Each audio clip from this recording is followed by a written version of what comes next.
Дорогие друзья, всем доброй ночи. Вот давно обещала Яне выставить этот ритуал. И сегодня дала ей железобетонное слово, что я сегодня обязательно выставлю. Она давно просит этот ритуал. Даже куклу мне нашла такую же. Или шила, честно, уже забыла. По-моему, ее мама шила. Или это мне отправили. Просто не хочу сейчас быть голословной. Для этого ритуала. Ритуал такой, и кукла эта идет из глубины веков. То есть это издревле это было принято. И бывали различные обращения к этой кукле. Но, к сожалению, именно слова не сохранились. Сохранилась традиция. Знаем, что был такой обычай, что такое делали ведьмы для молодоженов, для молодых девушек, которые выходили замуж, невестушек, и даже отдавали с приданым эту куклу. Но как читали, что начитывали, к сожалению, потеряно. Но собрав по крупицам традиции, обычаи славян, обычаи сватовства, обычаи заговаривать матанок, потому что это куклы-матанки, то есть их не шьют, их мотают. Там не должно быть швов. Я создала этот ритуал с куклой-мотанкой и 10-ручкой.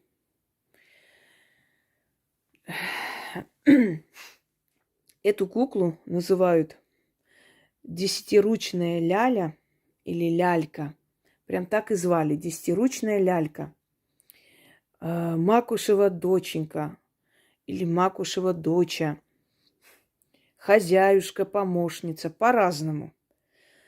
Откуда эта традиция пошла?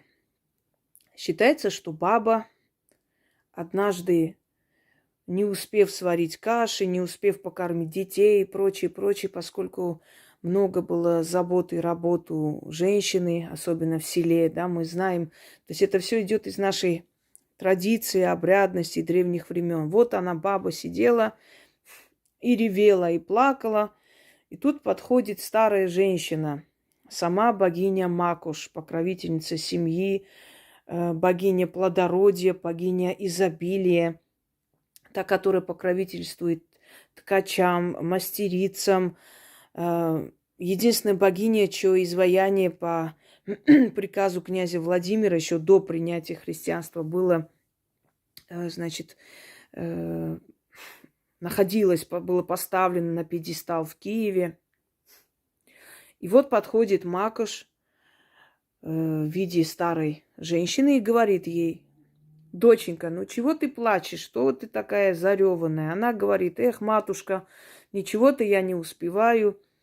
7 по лавочкам, хозяйство большое.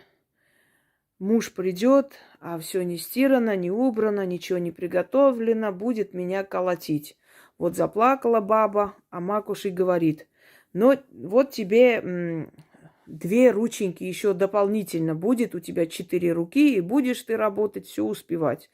Обрадовалась баба своим новым рукам и пошла работать. На следующий день Макуш решила навестить ее, посмотреть, как она справляется. Видит, баба опять сидит, опять зареванная, плачет, опять жалуется, сетует, что ничего не успевает, а муж придет, будет колотить. Ну, хорошо, говорит, хозяйством я управилась, успела, а вот варить ничего не успела.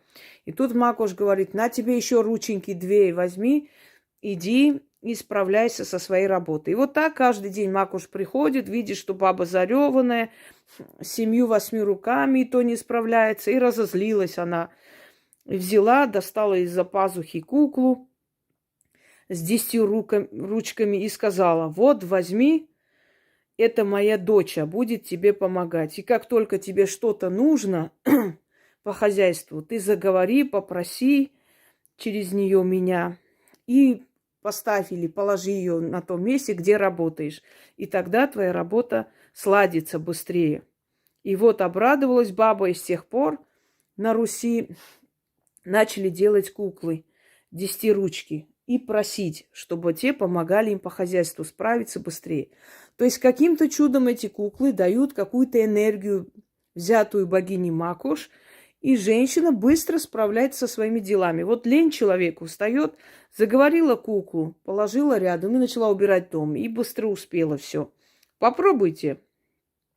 Ведь не просто так же это делалось, не просто так даже в приданое отдавали куклу десятиручку. Вы знаете, сейчас это воспринимается как фольклор, как легенды, сказки такие красивые, да. На самом деле люди очень серьезно к этому всему относились, и они верили в это, и это получалось, и это действительно действовало, работало. Ведь куклы-матанки были и как защитницы дома, и как кормилицы, и были куклы, которые приносили, значит, дом, деньги, то есть притягивали денежную энергию. Я буду учить вас этому всему.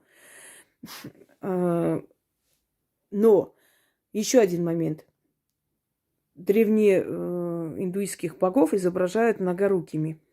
Это говорит о том, что они успевают все и могут, то есть они вездесущие и могут успеть многое за короткое время. Что их энергии хватит на всех, всем помочь и всем дать счастье, да, если нужно.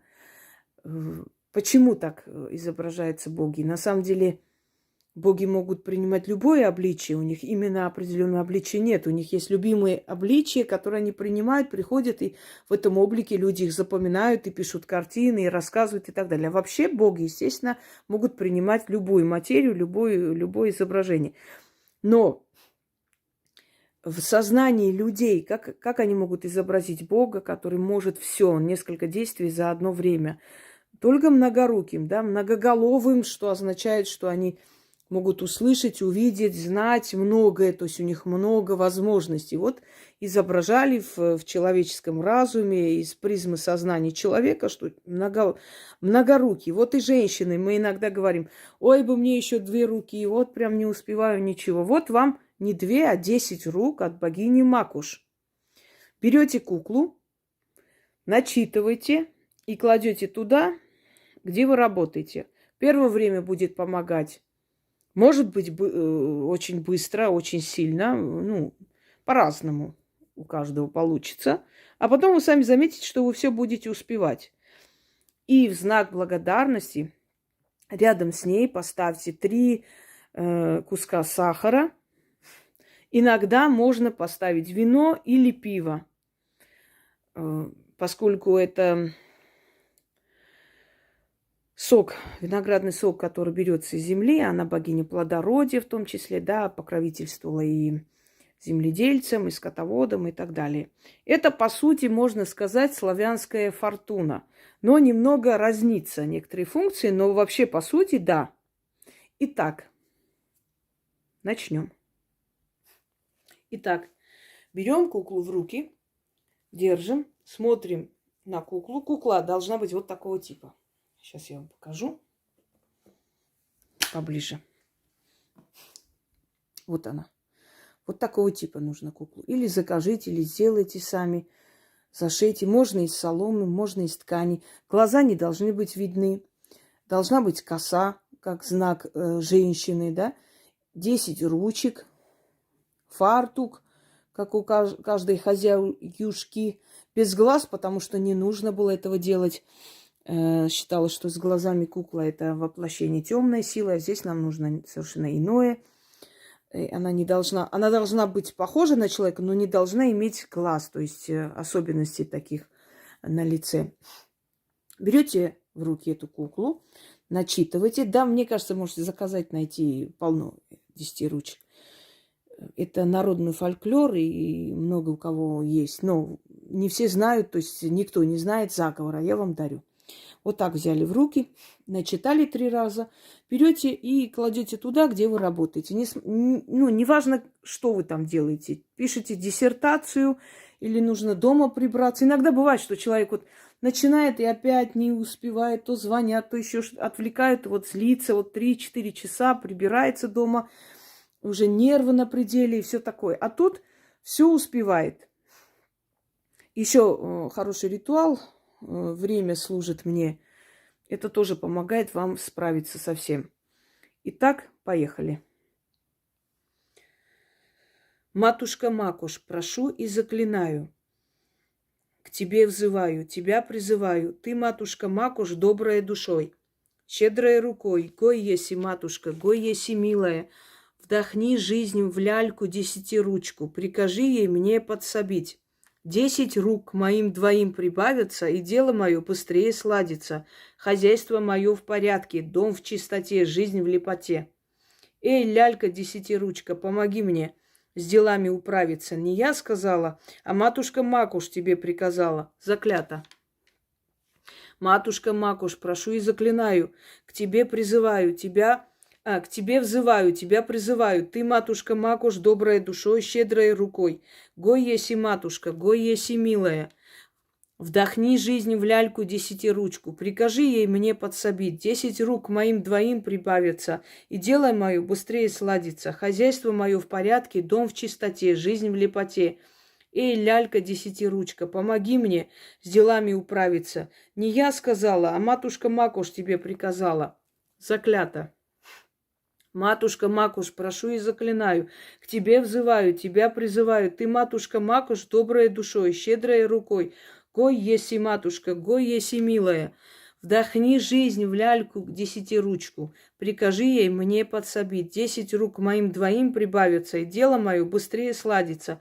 Хозяйство мое в порядке, дом в чистоте, жизнь в лепоте. Эй, лялька десятиручка, помоги мне с делами управиться. Не я сказала, а матушка Макуш тебе приказала. Заклято. И все. И вы сами увидите, как вы быстро управитесь с помощью наших родных богов. Их сила всегда с нами, потому что в отличие от чужеродных богов, они нас любят и хотят помочь всеми силами и способами. Всем удачи, хозяюшки!